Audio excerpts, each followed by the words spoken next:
esse El Niño vai embora depois de quase um ano, mas é bom a gente se preparar, porque vem aí um outro fenômeno, no segundo semestre principalmente, Laninha. A gente vai entender como vai ser esse período de transição entre um fenômeno e outro e quais serão as consequências disso, conversando com o professor Pedro Cortes. Ele é da USP, professor do Instituto de Energia e Ambiente da USP, e o Marco Antônio Mendes também vai participar dessa entrevista. Professor, começa explicando para a gente, boa noite, claro, antes de mais nada, desculpa a grosseria. É comum a gente ter um El Niño e, de repente, terminar esse El Niño e já chegar um Laninha? É comum esse movimento vir tão próximo um do outro? Boa noite a todos.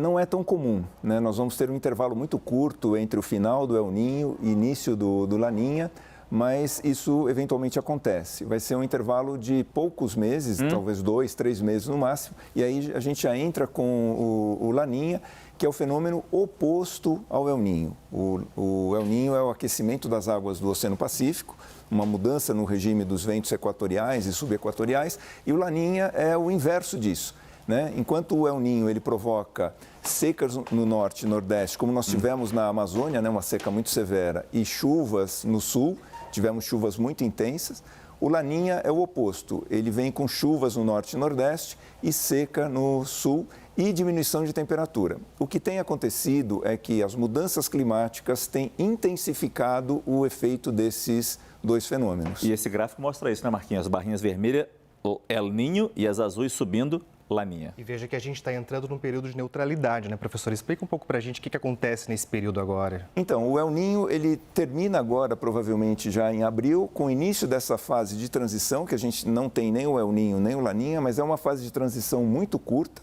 E aí, já em junho, final de junho, julho, a gente já começa com o Laninha, né?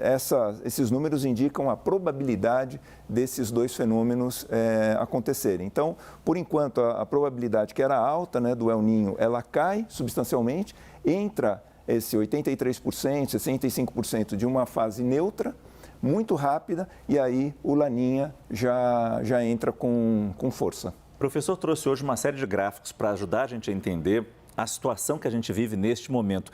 E acho que um que assusta bastante é o próximo, que vem logo depois, que mostra a geração de energia no Brasil e o consumo. E esse gráfico mostra muito claramente, né, professor, como se a gente comparar no verão de 2023 com o verão de 2024, como o consumo de energia no nosso país cresceu a olhos vistos.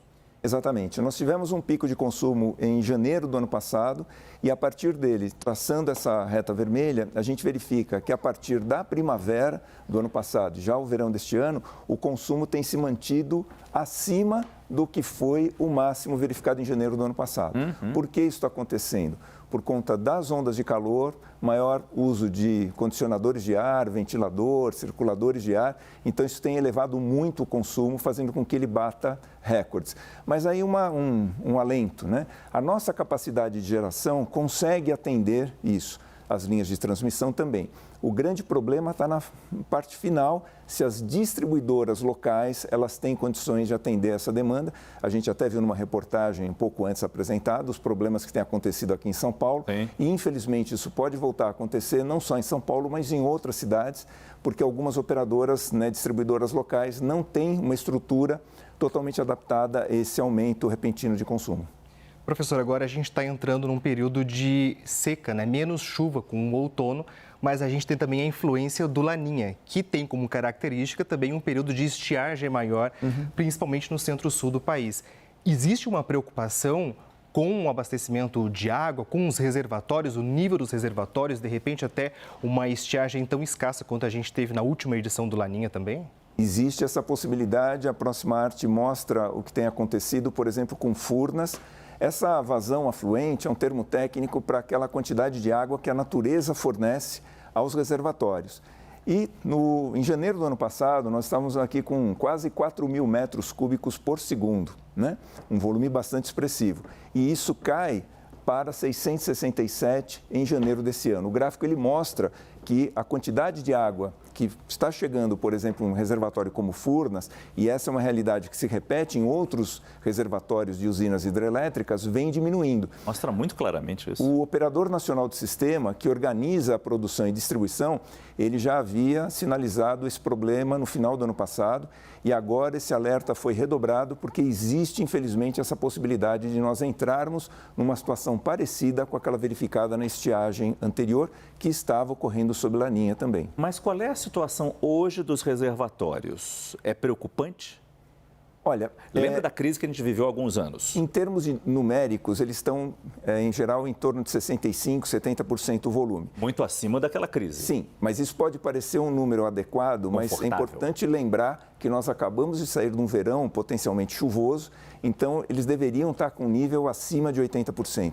E o prognóstico não é favorável porque o Laninha ele está sinalizando para uma estiagem severa na região central, centro-sul do Brasil, e temperaturas acima da média. E um alerta muito especial para a região do Mato Grosso do Sul e Pantanal, com temperaturas muito acima da média, o que pode aumentar o risco de incêndios no Pantanal no segundo semestre.